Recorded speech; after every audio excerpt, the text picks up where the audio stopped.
De quoi parle l'évangile? Quel est le cœur de l'évangile? Bonjour à tous. Nous continuons de parler des 5 caractéristiques de l'évangile vrai. Parce que nous avons dit que la Bible est à propos de l'évangile et l'évangile est une bonne nouvelle. Donc en réalité, la Bible a été écrite pour nous annoncer une bonne nouvelle. Mais cette bonne nouvelle est aussi sujette à de la contrefaçon. Il y a un vrai évangile, mais il y a aussi un faux évangile. Donc avant de chercher même à savoir quel est le contenu de ce vrai évangile, il est important de connaître les caractéristiques qui nous permettent de discerner le vrai du faux évangile. Et après savoir parler des 2 premières caractéristiques de ce vrai évangile, à savoir son origine qui est Dieu et aussi sa transmission des prophètes de l'Ancien Testament, il est bon de nous attaquer aussi à la 3e caractéristique. Cette 3e caractéristique se trouve dans Romains 1, nous sommes toujours dans Romains 1, au verset 3 et 4. Je lis pour nous. Et qui concerne son fils, né de la postérité de David, selon la chair, et déclaré fils de Dieu avec puissance, selon l'esprit de sainteté, par sa résurrection d'entre les morts, Jésus-Christ, notre Seigneur. Ici, il est question non pas de l'origine de l'évangile, non pas de sa transmission, mais de son sujet, de sa thématique. De quoi parle l'évangile? Quel est le cœur de l'évangile? Il est venu de Dieu.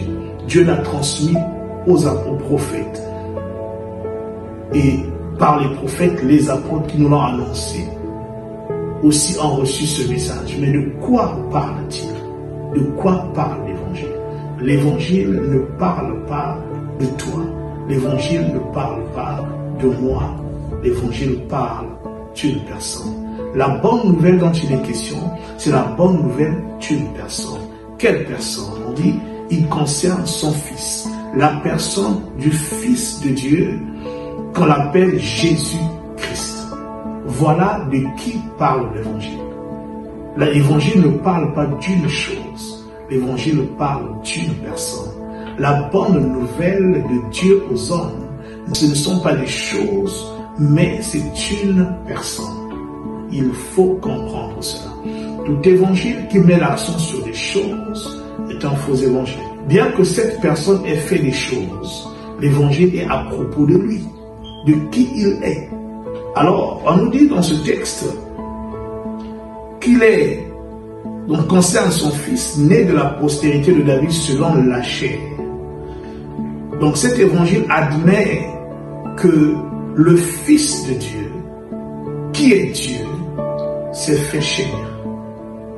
Donc tout évangile qui s'oppose à cette vérité de l'incarnation de Dieu en chair, que Dieu est devenu un homme, est de l'Antéchrist. Nous lirons les textes dans quelques instants.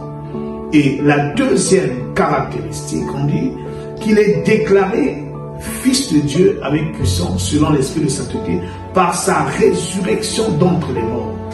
Donc, le 2e aspect très important de l'évangile, de la bonne nouvelle que Dieu nous a donnée dans la Bible, c'est la résurrection du Fils de Dieu d'entre les morts. Alors, toute personne qui annonce un évangile, qui s'oppose, qui n'a pas pour cœur, sujet central, la personne du Fils de Dieu, qui s'oppose à son incarnation, qui nie son incarnation et sa résurrection, vous nous annonce un faux évangile. Et je vous propose 2 textes pour terminer.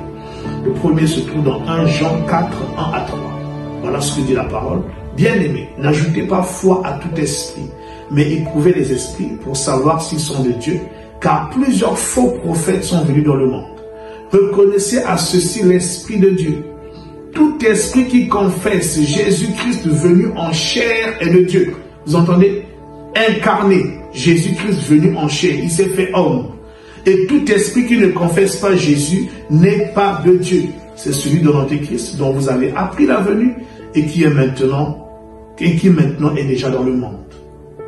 Et 2e texte, 1 Corinthiens 15, versets 17 à 19.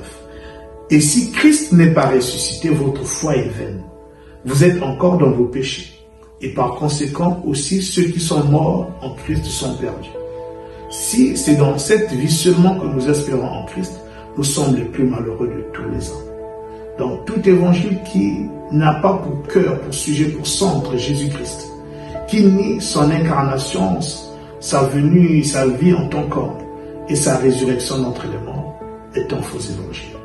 C'était le pasteur Pavel et je vous donne rendez-vous à notre prochaine capsule.